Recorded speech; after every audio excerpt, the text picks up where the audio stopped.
Hi everyone, and welcome to my at-home perfect manicure video. Now, I get a lot of questions from people asking how I always have really kind of healthy looking nails, but I've always got polish on. What do I do to keep my nails strong and all that kind of thing? And I've done a video about my nail care a while ago, I think, so I'll link that in the description box for you. But I haven't done one yet about the kind of way to achieve a perfect manicure, which is something that I love doing and I do really, really often. I probably paint my nails about 3 to 2 times a week, and my nails are really, really healthy.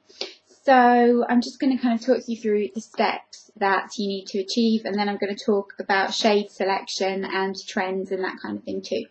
So the first thing you want to do is make sure you've removed all of your nail polish. This is kind of a no-brainer, but it's still an important part, and I always make sure that I use cotton wool, not toilet paper, because it just takes so much longer with toilet paper. Cotton wool is the way to go. So I'll remove it with a little bit of cotton wool, and then I will just kind of wash my hands, make sure they're free of acetone. You don't want to leave the nail polish remover on your fingers for too long because it is really bad for you. And then I like to file my nails. I use a metal nail file. This is just like a little random one. You can buy these anywhere. I don't think there's a particularly big difference in the quality of a nail file, to be honest. I don't like the kind of emery boards type of ones where it's kind of like cardboard. I prefer metal ones just because I think you've got more grip to go in corners and things. So I'll file those. I like to keep my nails short. Obviously that's a personal preference. You can have your nails long if that's what you like, but I prefer them short. I just think it looks more chic, and I think that you can wear colour a lot easier in shorter nails, and I love wearing colour.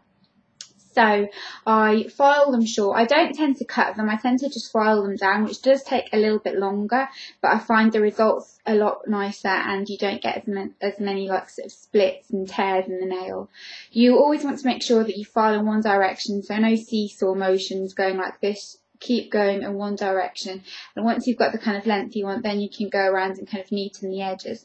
If you want to go for an oval shape, a round shape, a square shape, that's entirely up to you. I quite like to go for a kind of rounded edges but with a kind of square tip, if you can see what I mean. That's kind of the look that I like to go for because I just think it's kind of the most flattering. I look like I've got a really giant hand. That's the shape that's the most flattering in my opinion, but you can go for whatever shape you like. Like I said as well, I think keeping your nails shorter also makes your polish last longer and stay chip free for longer because you're kind of not, the surface of your nail isn't touching things when you're doing things, so it's easier. So yeah, I've filed my nails. I'll then wash my hands again, and then I'll apply some hand cream. This is the Beauty Formula's Hand and Nail Conditioning Lotion. I'm not overly fussy with hand cream. I do use it quite a lot though. I'll keep one in my handbag, one in the car, one in my bathroom, one next to my bed. So you don't have to buy an expensive one. This is a really inexpensive one, but I do love the L'Occitane Shea Butter one as well, and I use that quite often. And then I will use some of this is the organic face super balm by Boots Botanics. You can use cuticle oil. I sometimes do, but I quite like the finish that you get with this, just because I feel like it's not too oily and I feel like it sinks in a little bit better into the cuticles.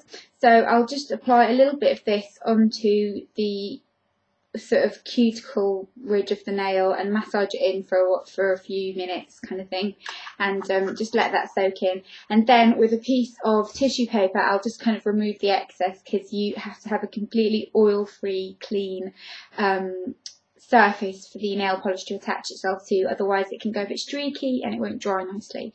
So I do that, and then I just push my cuticles back. I am a big believer in don't cut your cuticles. I think cutting cuticles is a really bad idea, and they always kind of grow back with a vengeance, if you know what I mean. But sorry I keep fiddling with my hair, but it's really not working for me today. So yeah, they grow back with a vengeance. I feel like it's always better to just push them back and make sure they're really moisturised, and they will look good if you do that. But if you cut them, then you're kind of going to have to be fiddling with them all the time.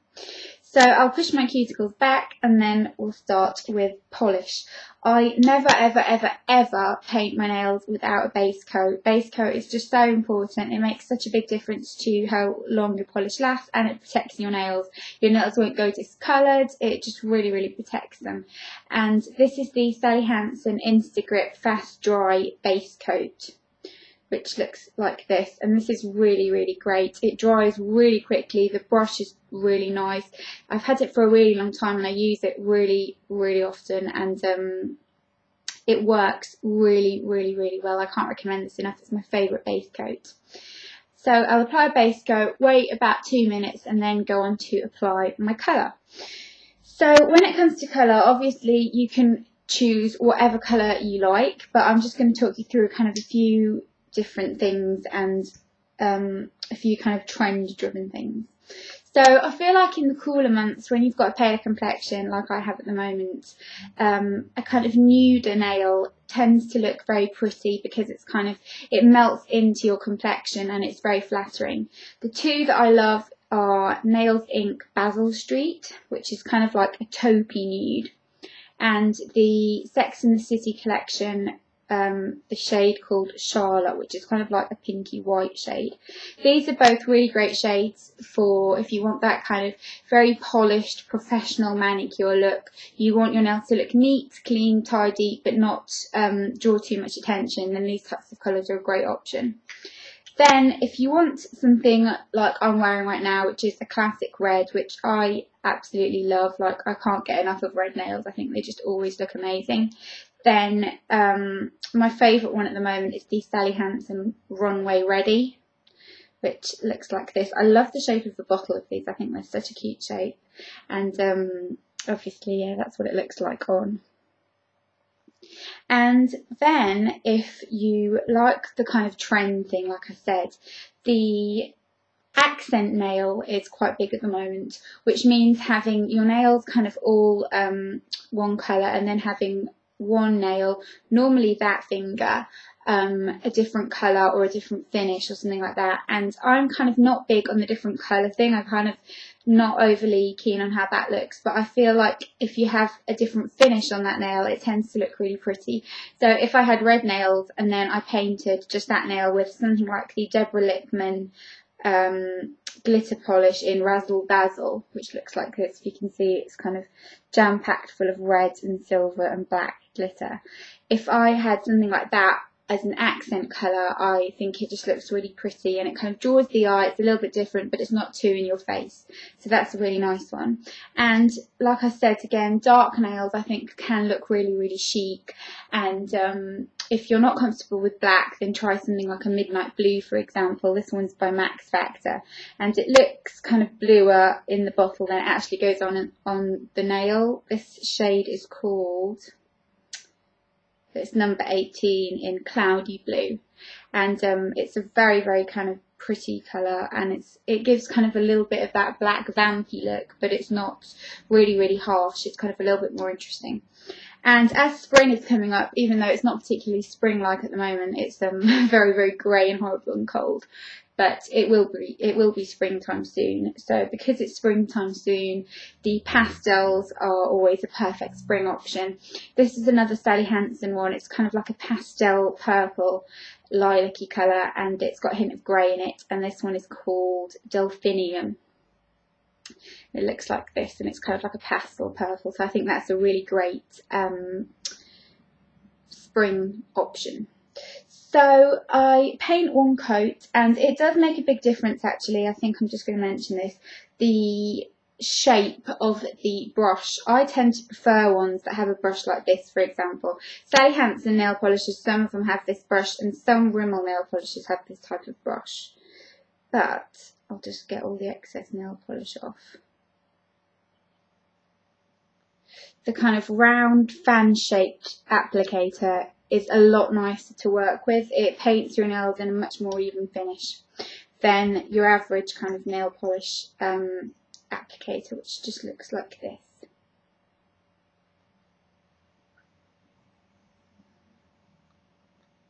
So watch out for the shape of applicator that you pick. Obviously you can't see it when you buy the nail polish, but if you've tried a range before, then you should know kind of how they basically look, and you'll be able to determine which one works better for you. So I really like that. Then I always do 2 coats, even with a colour that's opaque like this one. I'll always do 2 coats just because I feel like, I don't know, better to be safe than sorry in a way. I'll always apply 2 coats and leave it for about 5 to 10 minutes, and then I'll go and apply a base coat. I always apply a base coat. I never leave that step out because it really helps the longevity of your nail. And the base coat that I love is the Sally Hansen Strengthening Base and Top Coat, which looks like this. There's a lot of Sally Hansen in this video, and it's a really great base coat. It just kind of dries quite quickly, and it's really nice, and I would definitely recommend this and buy it again. But another little tip I've got is I always paint my nails at night, and I know that sounds kind of weird, but for example, if you go to bed at 11 o'clock, I'll paint my nails at about 7ish, because I know that at night I'm normally just chilling and watching telly and I'm not doing things. If I do it during the day, I find that I'm doing things, I'm picking things up, I'm putting my hands in water, I'm doing things, and it can help kind of chip the nail. And I feel like the longer it has to kind of attach itself to your actual nail, the more it sticks and the more it kind of will stay chip free for longer. So I do it at night, and that is a really good tip, and I would tell that to everybody I know. If you do it at night, it stays much more perfect for longer because you're not touching things. So those are my tips. I will then keep applying hand cream throughout the next few days, and I generally don't ever have my nail polish chip. I always find with my nail polish that if it ever does come, it doesn't come off. Like, I'll take it off because I've gotten bored and I want to use a different polish. I never get to a point where like my nail polish is chipped and I have to move it. So I must be doing something right because it hardly ever chips. But it does depend on your nails, and if you've got quite flaky nails, then I'm sure it would. But yeah, I hope you all enjoyed this video. If you've got any questions or anything like that, let me know, and I will see you all soon. Bye bye, guys.